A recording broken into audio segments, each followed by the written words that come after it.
falamos de mulheres protagonistas, que vêm de quilombos e também das periferias de São Paulo, para fazer valer a política de promoção de igualdade racial. É isso que o Brasil precisa, de mulheres intensas, mulheres comprometidas, porque viveram na pele todo tipo de atrocidade do ponto de vista de um racismo estrutural que vem nessa formação sociohistórica. Vamos protagonizar um outro mundo possível. Mais um podcast Protagonistas. Hoje nós temos aqui duas grandes mulheres profissionais que fazem a diferença na política de promoção da igualdade racial. É um prazer receber aqui no podcast a Rosângela Pereira, assistente social do CRP, e também a nossa querida Sinara Almeida, coordenadora do CRP Sul, que é o Centro de Referência de Promoção e de Igualdade Racial. Este debate vai ser fundamental, porque nós vamos abordar a formação sociohistórica do nosso país a partir do racismo estrutural. É algo bem difícil, é algo bem indigesto, o racismo. Eu passo para vocês se apresentarem e a gente já começa a fazer o debate. Eu sou a Rosângela Pereira, assistente social do CRP, sou uma mulher negra, estou com meus cabelos soltos, crespo encaracolado, com luzes, estou usando uma blusa marrom, uma calça jeans e um encharpe de gatinhos. Eu sou uma mulher negra, periférica de Heliópolis, sou militante do movimento de moradia, Frente de Luta por Moradia, e sou protagonista do livro Eu Tecer Mulher, que foi produzido pelas histórias de mulheres negras pela sua moradia. Que é um livro maravilhoso. Eu tive a oportunidade de ser presenteada pela Elza Oliveira da Apoio. Um livro incrível.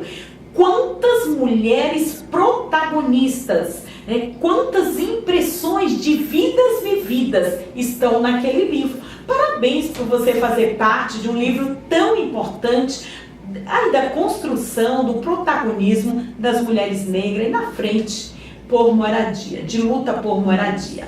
Sinara, minha querida, prazer estar aqui com você, Sinara Almeida. Eu sou a Sinara Almeida, vou fazer minha autodescrição. Eu sou uma mulher negra, tenho 1,66 m, tenho cabelo preto, crespo, olhos pretos. Hoje eu estou vestida de uma blusa azul marinho, estou usando uma calça verde, estou usando uma Sharp rosa, porque aqui tá friozinho. Estou usando um colar e uns brincos de coco babaçu, que é uma palmeira nativa do Maranhão. E os meus brincos, eles fazem referência à bandeira da Jamaica, nas cores vermelho, amarelo e verde. E eu também estou usando uma pulseira nas mesmas cores de semente. Eu sou graduada em administração pela Uninove. Também tenho pós-graduação em serviço social e políticas públicas. E hoje eu sou estudante de serviço social pela FMU. E eu sou uma mulher negra, nordestina e quilombola. Eu sou do quilombo de Conceição, em Cururupu do Maranhão. E também eu sou ativista social, sou militante pela FLM, né, que é a Frente de Luta por Moradia. E também ajudo na organização no grupo de mulheres da FLM, né, é um coletivo de mulheres, e onde a gente faz essa organização para a questão da igualdade de gênero, né? E eu hoje sou coordenadora, né, do CRP. O CRP é um serviço público da Secretaria de Direitos Humanos e Cidadania do município de São Paulo, em parceria com a OSC, que é a Organização de Sociedade Civil Apoio, que está aí há 33 anos, né, lutando por justiça social. Isso mesmo, uma importante organização. Eu tenho a honra de fazer parte em alguns momentos da formação da Apoio. É incrível essa organização do ponto de vista da construção social do Brasil, de forma mais especial da cidade de São Paulo. Ed, da produção, né? Você me ensinou que qualquer coisa a gente precisa pedir para você, que você vai nos ajudar. Pô, nós somos nordestina, eu tenho certeza que você não é, mas está morrendo de frio. Tem como desligar um pouco o ar? Está muito frio aqui dentro, chega a estar doendo os nossos ossos, né? Então, quero muito agradecer, né, a produção que está aqui conosco, né, o Ed, né, o Luciano e também o Marcos. Mas agora que aqueceu um pouco o ambiente, né, porque estava gelado, gente, estava gelado, né? Então eu vou passar para vocês, né? Eu sei que a gente vai falar de um tema que é necessário, mas a gente vai falar do ponto de vista sócio-histórico, mas também o que a gente está fazendo para mudar esse quadro de racismo, né? Então, por favor, Sinara, fale um pouco dessa formação sócio-histórica tão perversa do ponto de vista do tráfico dos povos africanos, enfim, e como tudo isso aconteceu no Brasil. Muitas vezes as pessoas falam de forma errônea, como se a organização dos povos africanos, né, afrodescendente, tivesse a ver só com desenvolvimento econômico. Engana-se. Se a gente pensa do ponto de vista da formação e da organização política e cultural desse país, como é forte a cultura, né, dos afrodescendentes que chegaram e que também construíram o nosso país. Professora, é muito importante, né, a gente sempre reforçar que o racismo ele está intrínseco na constituição de sociedade que é o Brasil, né? Então, eu sempre gosto de frisar que o racismo ele não foi a escravidão, né? Ele não foi um erro de percurso. O racismo, a escravidão, ela foi necessária, ela foi um dos pilares para consolidar o sistema que hoje a gente tem, que é o capitalismo. É um projeto político. É um projeto. A escravidão é um projeto político. É um projeto político, né? E esse projeto político, ele precisava de pessoas que soubessem trabalhar, né, com a extração dos recursos naturais, né? Então, quando se escolhe África para se tirar esses escravos, é justamente porque é um povo que tinha essa inteligência, que tinha essa habilidade de trabalhar com minério, de trabalhar com a terra, né? Então, assim, a gente vai depois descobrir que, por exemplo, a matemática, né? A matemática, a medicina, sim, elas são oriundas do continente africano, né? Então, foi muito importante a sabedoria dos povos africanos para a construção, né? No caso, para trazer e serem tragos, né, para o Brasil, para formar essa sociedade que é brasileira, né? Sinara e Rosângela, quando a gente pensa do ponto de vista de tamanho tráfico que ocorreu, advindo do continente africano, as pessoas se veem e falam assim, é um continente pobre. Isso não é verdade. O continente mais rico da humanidade é a África. Então, tanto é que tem um autor chamado José Damião Trindade, né, que vai falar da história social dos direitos humanos, e ele vai pautar justamente isso, que houve uma transfusão de sangue às avessas, né, o que aconteceu, né, em determinada medida ainda acontece na África.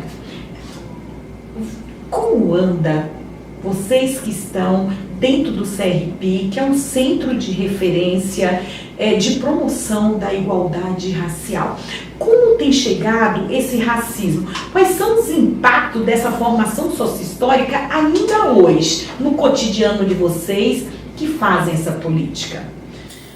o racismo, ele é estrutural, né? Então a gente atende muito, percebe-se muito racismo recreativo, né, institucional. O racismo, desculpa te cortar, mas o racismo recreativo é aquele de brincadeira, onde uma criança brinca com a outra, até mesmo adulto? Isso, o racismo recreativo, ele tá naquele racismo que as pessoas normalizam, né? É uma brincadeira, camufla como um bullying, e não é, né? Hoje o racismo, ele é um crime, né? E as pessoas precisam entender o que é o racismo. Que hoje você falar do cabelo do seu colega, principalmente o racismo recreativo, ele acontece muito nas escolas. Isso traz consequências para a vida, né, da outra criança, do seu colega, muito considerável. Você atinge a saúde, né, mental de uma pessoa quando você faz um ato de racismo, né? Então o racismo, ele é muito infiltrado, né, em todas as instituições que permeia o nosso dia a dia. Professora, e também, né, quando a gente falar de racismo recreativo, é muito importante a gente falar, né, que muitas vezes ele está expressando, né, o adolescente, ele está expressando aquilo que ele vivencia, né, em algum do seu ciclo, né, ou na própria família, ou na comunidade. E muitas vezes esse jovem, essa criança, ele fala para o responsável, e o responsável fala: não, sempre foi assim. E o centro de referência, né, uma das nossas atribuições é fazer essa sensibilização para que as pessoas, elas consigam reconhecer quando elas são vítimas de racismo. Sim. Porque, como a Rosângela falou, o racismo está na estrutura. Então, a gente tem instituições, as nossas instituições, elas foram forjadas para que o negro não conseguisse ter acesso. E como é que isso vai refletir? Isso vai refletir porque eu vou achar que é normal, eu sendo negra, e não tenho direito a uma educação. Eu, como negra, eu não vou poder almejar ser médica, porque esse espaço não foi nos permitido. E é importante também que os pais, eles consigam ouvir os filhos, né? Porque a gente recebe muita denúncia em escolas e quando essa criança, esse adolescente, ele é ouvido, é porque ele já foi, infelizmente, a via de fato. E aí reforça aquele estereotipo do negro raivoso, entendeu? Então, assim, é muito importante que a gente consiga saber, porque muitas vezes esse pai, ele não sabia que aquilo era racismo. Então, para ele, não, é super normal. Então, você tem que saber responder o colega, você tem que saber se defender, e muitas vezes essa defesa ela vai vir através de uma outra agressão. Então, a gente precisa muito pontuar isso, né? Que o racismo recreativo, ele vai deixar marcas por uma vida toda. O meu primeiro podcast foi com a professora Naldeci Moreira dos Santos, e uma das coisas que nós abordamos foi como o racismo tem impactado a vida das pessoas do ponto de vista do sofrimento psíquico. Então, ela falava como isso chegava dentro dos CAPs, né? Como que isso chega dentro da política da saúde mental, de atenção psicossocial hoje no Brasil. Então, é importante que a gente compreenda que enfrentar esse racismo, as ações antirracista, por exemplo, elas perpassam, como bem você falou, Rosângela, várias políticas. Não é uma ação de uma política só, mas de todas as políticas sociais que nós temos. A gente precisa compreender essas questões e a gente precisa pactuar, porque muitas vezes tem profissionais, inclusive órgãos, que deveriam assegurar os direitos humanos para toda a população. Esses mesmos órgãos muitas vezes acabam violando por se tratar de uma pessoa negra, né? Isso é um absurdo. É por isso que eu sempre falo, né? Na hora que a gente pensou neste podcast, a primeira coisa que eu fui pensando foi sobre saúde mental, a questão do racismo, que é algo intragável. Não dá pra gente ficar silenciado perante tamanha atrocidade da desumanidade que fazem com o humano. Então, isso é importante, eu quero muito que vocês... Hoje, o que mais chega de violência lá dentro do CRP? Quais são as violências mais identificadas que as pessoas levam para o CRP? Para responder, eu vou trazer um pouquinho, né, do sócio-histórico, professora. Hoje, no Brasil, por mais que a gente tenha aí um pequeno avanço, que pode se chamar de pequeno avanço, não existe ainda um debate, né, um estudo verídico com as famílias, né, com a sociedade civil, né? Então, quando a gente fala assim, é porque não é levado, esse assunto não chega até as famílias, né? Por quê? Porque o racismo, ele acontece muito nas instituições escolares. A gente está atendendo muitos adolescentes, muitas crianças, em espaços públicos, né? Nós temos muitos atendidos ali com todo o seu sofrimento, com toda a sua saúde mental abalada devido a ter sofrido racismo em espaços públicos. Então o racismo, ele está infiltrado, como eu falei no começo, ele está infiltrado, inserido em todos os âmbitos, né? Então a gente ali atende vítima que sofreu racismo na saúde, nos espaços de educação, no espaço público, né? Na rua, no transporte. Então ali a gente atende munícipes que sofrem racismo em todos os âmbitos, todos os espaços, né? E ali onde eu falo que é muito importante debater o racismo. Quando a gente fala debater, abrir as possibilidades, que as instituições abrem, né, as possibilidades para que esse assunto seja discutido, seja debatido, né, como fala no Estatuto da Igualdade Racial, que é até da onde vem o nosso serviço, né, pela Lei 12.288 de 2010, né, se eu não me engano é isso, que institui o CRP, que é da onde vem o CRP, porque sem a lei do Estatuto Racial não teria o CRP, né, e ali ele coloca a garantia de direito para levar o debate para as escolas, desde o ensino fundamental, ensino médio, para as faculdades. E na concretização a gente sabe que não é isso que acontece na realidade, né? Não é isso que acontece. Esse debate ele é bem camuflado, né? Ele é bem, como posso te falar, superficial, né? Não é aprofundado. E teria que ser, porque trabalhando com nossas crianças, levando a educação, que a gente conseguiria alcançar uma sociedade melhor no tema de racismo. Você que nos acompanha nesse debate, imagina você que tem pessoas que falam que este debate, que esta violência de direitos humanos é mimimi. Mas eu vou falar para você. Eu sou uma cearense do sertão central do Ceará. Eu venho para cá, para São Paulo, com 18 anos. E aqui, quando eu cheguei, eu percebi que tinha algumas placas em algumas empresas. E aí estava escrito, emprega-se com boa aparência. De verdade, eu não sabia. Eu estava chegando e eu estava indo para o mercado de trabalho. E aí eu procurei pessoas da minha família que estavam aqui, como toda o êxodo rural, vem para as periferias, para casa de parente, vim para casa de tios incríveis que me apoiaram aqui em São Paulo. E aí um dia eu pergunto para minha família, falei, olha, eu tenho boa aparência porque eu já tinha sofrido muito bullying em outros lugares que eu morei, por ter o biotipo cearense, né? Meu rosto redondo, enfim, eu tinha sofrido alguns bullying do ponto de vista que a xenofobia, a gente já sabe, né? Isso tem nome, né? Então, eu queria saber se eu tinha boa aparência, porque a gente vem muito mortificado do ponto da beleza de quem nós somos, por conta dos crimes que são cometidos, né? Enfim.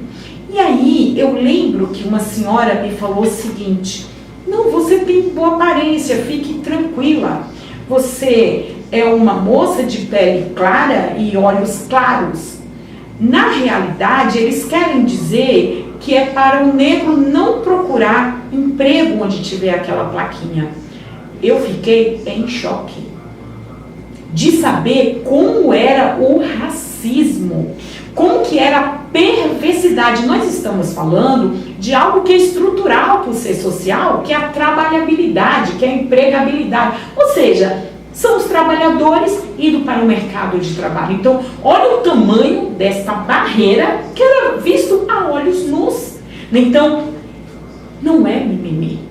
Não é mimimi, isso não é um debate superficial. Isso é um debate de vida prática daqueles que, infelizmente, passam por esse tipo de coisa. Hoje mesmo, para eu voltar a conversa para vocês, eu estava assistindo um pequeno vídeo nas redes sociais e tinha 3 adolescentes negros. E a pessoa perguntava: você já sofreu bullying na escola? Os 3 começavam a rir e dizendo: mas quem não sofreu? E eles começam a falar coisas muito pesadas de racismo que eles vivem no dia a dia. Então, aquilo não é bullying, aquilo chama-se racismo, aquilo é um crime. E a educação, né, os espaços socioassistenciais, todos os espaços de política pública precisam ter ações antirracistas, porque é impossível a gente continuar tendo esse tipo de, não é brincadeira, né, de racismo, né, que nós estamos tendo na nossa sociedade. Então, vocês que fazem o CRP, eu tenho certeza que vocês têm feito muitas coisas. Inclusive, eu já acompanhei o seminário que vocês fizeram, inclusive em parceria com a diretoria de ensino que vocês fizeram. Delegacia de ensino. Delegacia de ensino. Foi super interessante para que pudesse firmar esse debate e também estruturar ações antirracistas. Então, se vocês puderem falar de outras ações que vocês vêm fazendo dentro do CRP, junto com outras políticas públicas, porque o CRP, ele não é responsável, não, ele é uma referência, um centro de referência para promover e articular as demais políticas públicas, mas ele não é isolado. Todas as políticas públicas, toda a sociedade precisa promover a igualdade racial. Professora, quando a gente fala sobre qualquer política pública, sim, né? Nenhuma política pública sozinha vai conseguir eliminar o que ela está combatendo. Então, assim, todas as políticas, elas são importantes ter essa integridade, né? A gente ter essa intersetorialidade. E a política de igualdade racial é a mesma coisa. Então, assim, quanto serviço, a gente promove atividades nas nossas unidades, mas é importante que a gente consiga também dialogar com outras políticas, porque, igual a Rosângela falou, a gente atende muitos adolescentes que foram vítimas de racismo na escola. A gente está falando ali da política de educação, mas quando ela chega no centro de referência, ela vai ter o acolhimento com a assistente social, ela vai ter o acolhimento com a psicóloga e também ela vai ter orientação jurídica. Cabe à família, querer ou não, oficializar esse crime. A gente sempre trabalha para que seja oficializado, porque o autor, ele precisa ser responsabilizado. Mas a gente respeita muito a autonomia do munícipe, porque o munícipe ele vai estar fragilizado, ele vai estar com medo, e ele vai ter muito medo da coação, das retaliações que ele pode ter. Então, essa vítima, quando chega para o atendimento psicossocial na unidade, ela vai precisar ser encaminhada para outras políticas. Então, a gente precisa que as outras políticas também acolham. E também porque infelizmente, muitas das vezes, essa vítima, ela vem de uma outra política onde ela foi violada.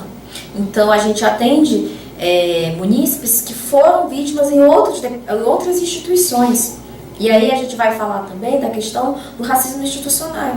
Como as instituições elas foram criadas para se negar o acesso à população negra, né? Então, quando a senhora falou esse relato de quando você chegou em São Paulo e que se deparou com aquela placa, Por que isto? Sim. Porque quando a gente tem um período lá que é a abolição, né, que se dá a abolição, o que foi feito? Qual o projeto para o Brasil? Vamos branquear este país.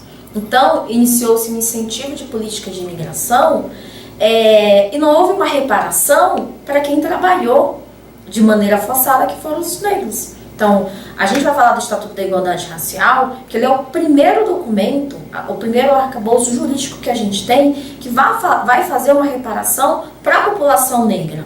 Mas é um instrumento que chegou 122 anos depois. Sim.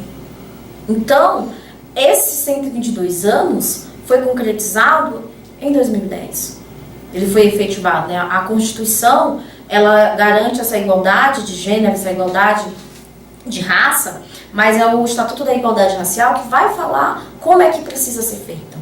E nós ainda temos uma série de barreiras para colocar esse Estatuto da Igualdade Racial na prática, no dia a dia, né? Do ponto de vista da garantia dos direitos, né? E aí, como a Rosângela havia falado, né? O Centro de Referência, ele justamente ele é criado a partir do que preconiza o Estatuto da Igualdade Racial, que fala que é dever do Estado ter um equipamento público que vá fazer esse acolhimento, o acolhimento jurídico, psicossocial e social a vítimas de racismo, assim como há um equipamento que precisa trabalhar a valorização da cultura afro-brasileira, porque a gente, enquanto população preta, foi nos negado a nossa história. Sim. Então a gente precisa muito. Então, por exemplo, o Estatuto ele vai falar sobre a saúde da população negra, vai orientar o Plano Nacional de Saúde da população negra, vai orientar, por exemplo, questões da educação, vai falar que precisa ter uma legislação que vai fazer, que obrigue as escolas, né, a educação a ter no seu currículo escolar a história a história da África e dos povos afro-brasileiros. Então, o Estatuto ele vai garantir minimamente uma reparação daquilo que não foi nos dado. Mas a gente está falando de 122 anos pós abolição, né? Mas que bom, né? Que em determinada medida a gente consegue hoje estar pautando estes debates, né? E também a gente tem um marco regulatório como o Estatuto que nós temos aí da promoção de igualdade racial. Nós já estamos rápido aqui o nosso bate-papo. Você viu como corre? Passa rápido. Gente, correu, né? Como eu gostaria de ter bem mais tempo, né, para conversar. Mas do ponto de vista da beleza, né, quando eu penso o tanto de sofrimento que a gente já passou, eu passei de uma forma, né, por ter um biotipo cearense, nordestino, muito voltado ali ao sertão central, né, e vocês como mulheres negras, né, o tanto que já foi violado de nós, o tanto que já foi tirado um pedaço de nós por conta de quem nós somos. E hoje a gente se reconhece.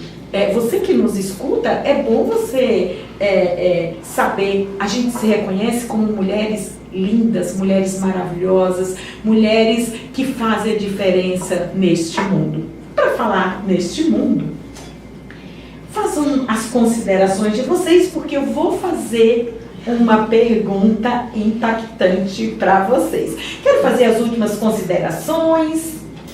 Eu gostaria de agradecer a professora pelo convite, agradecer a toda a sua equipe de excelência que nos acolheu, nos deixou, né, muito à vontade e todo o apoio. Eu agradeço. Muito bem. Eu também, né, agradeço também a senhora, né, pelo esse convite, né, por chamar a gente para falar, porque a gente precisa muito desse espaço de debate, né, aquilo que a Rosângela falou. A gente precisa de espaço para debater sobre o racismo, porque a gente precisa debater sobre a formação socio-histórica desse país, né? E também deixar aqui nas considerações, né, que racismo ele é crime, não é brincadeira, não é mimimi. E se você foi vítima de racismo, você está no município de São Paulo, saiba que você pode fazer a denúncia pelo canal oficial da prefeitura, que é o canal do 56, mas a gente também tem outros canais de denúncia, a gente tem o nosso Instagram, que é @CRP, a gente tem o centro de referência, nós duas trabalhamos na Sul, mas é importante falar que os centros de referência, eles estão espalhados em todo o município de São Paulo, então a gente tem na Norte, a gente tem na Leste, Centro, a gente tem no Oeste, na página, né, no site oficial da Secretaria de Direitos Humanos, você encontra todos os endereços com telefone. E também a gente tem um e-mail, né, você também pode fazer denúncia, que é o combate ao racismo, @prefeitura.sp.gov.br, né. E também agradecer novamente, professora, porque assim, é importante esse espaço de debate, né. A gente está falando de um sistema financeiro que foi Sim. a escravidão e que hoje a gente ainda sofre por esse período, né? Então, esse período, 300 anos, sem reparação, né? Então, é muito importante a gente trabalhar a nossa identidade, a gente valorizar a nossa cultura, porque nós somos um povo que trabalhamos para erguer este país e nós somos excluídos, né? Então, nós somos parte dessa sociedade, né? O racismo, ele precisa ser combatido. O racismo, ele é um problema estrutural do Brasil e ele é um problema de todo mundo. Ele não é um problema apenas da população preta, ele é da sociedade, inclusive o Estatuto da Igualdade Racial, ele vai falar isso. Além daqui do estado, do município de São Paulo, a gente pode pensar aí nos vários lugares, vários cantos do Brasil. Um outro importante canal também é o Disque 100, né? Que as pessoas que não estão aqui em São Paulo, mas que estejam em outros estados, é importante o Disque 100 e também a questão de procurar uma delegacia de polícia para fazer a denúncia, porque é um crime. Além da Defensoria Pública, né? Que é um órgão que eu vou defender valendo, porque num país que tem esse nível de desigualdade, esse nível de violação dos direitos, nós precisamos sim de uma defensoria forte. Mas, como eu falei, eu quero fazer uma pergunta para você, Rosângela, em primeiro momento, Rosângela Pereira. Quem foram os protagonistas ou as protagonistas que te incentivaram a fazer o que você faz? Bom, em primeiro lugar, eu coloco minha família, né? Eu sou a primeira integrante da minha família, mulher, né, que consegui me graduar, né? Então, a minha família me deu todo o apoio e o movimento de moradia, porque foi no movimento de moradia que eu aprendi a potencialidade da mulher negra. E ali eles me entusiasmaram, né, para estudar, né, e me deram a oportunidade do emprego, né, e me ensinaram a valorização, né, que as mulheres, mães solos, né, mulheres negras têm no mercado de trabalho. Muito bem, muito obrigada pela sua participação, minha querida. E você, Sinara, quais foram as protagonistas ou os protagonistas que te incentivaram a fazer o que você faz? Para mim, né, eu tenho várias pessoas, né, que posso citar aqui, que me ajudaram a tornar essa mulher, né, esse potencial que é Sinara Almeida. Então, assim, primeiramente, eu tenho a minha família, né, então quando eu falo a minha família, eu saio de um quilombo, de um lugar sem estrutura. E eu venho de uma família, minha mãe é lavradora, né, então, ela sempre me incentivou a estudar. Começa a nossa história com a minha avó, que hoje está viva, tem 93 anos, matriarca da dona Maria Casimira, mas ela não estudou. Então ela incentivou todo mundo a estudar. Então lá em casa todo mundo estudou e eu sou filha de mãe solo, então mãe solo, casa de vó. E como casa de vó, muitos tios, muitas tias, então eu tenho mulheres referência como potência para mim. Tem tias que são maravilhosas, que me ajudaram a me formar. E quando eu cheguei em São Paulo, que é isso, você sai do lugarzinho, você vem para São Paulo, eu também tive esse apoio de família, Então, tem a minha prima, que sempre me deu esse suporte. Quando eu cheguei aqui, eu fui morar com ela. E nesse processo, eu conheci o movimento de moradia, conheci a FLM, que assim como a Rosângela potencializou essa mulher que sou eu hoje. Também eu agradeço muito a minha instituição Apoio, porque tudo que eu faço, tudo que eu consegui hoje, enquanto formação, eu tenho através dessa instituição que é Apoio, né? Então eu cheguei aqui, trabalhei, né, como orientadora, porque eu só tinha ensino médio, e trabalhei então hoje eu sou coordenadora dentro de um projeto dessa instituição que me acolheu. E aí essa é a política da instituição, é fazer esse acolhimento a mulheres que estão, que o mercado de trabalho, ele vai isolar. Então assim, eu agradeço muito essa minha instituição, Apoio, eu agradeço muito a FLM, a luta por moradia, porque me forjou essa mulher que eu tenho hoje, né? E também, né, eu agradeço muito nesse percalço, né, eu caminhado, conheci o meu companheiro, né, então assim, o meu companheiro que também me deu, porque assim, não é fácil coordenar 4 unidades na Zona Sul de São Paulo, né, então assim, se a gente não tem esse apoio do companheiro, fica um pouco mais difícil, porque eu também sou mãe, e é muito importante, né, então eu deixo muito a minha família, desde o Maranhão até aqui, a minha instituição Apoio e a FLM. São as pessoas que me forjaram e, principalmente, né, eu falo que a todas as mulheres, toda a população negra, todo o movimento negro que me permitiu também estar aqui. Porque eu poderia ter todo esse apoio, mas se ninguém abrisse essa porta, eu não iria passar, né? Então, todo o movimento negro que deu a vida para que hoje uma mulher negra pudesse coordenar qualquer instituição. Então, eu agradeço a todos eles. Sinara, minha querida, prazer estar com você aqui. Meu coração disparou, né, desde o primeiro momento. Quando a gente vai discutir racismo, a gente não está discutindo um tema isolado de direitos humanos, a gente está discutindo a desumanização do humano.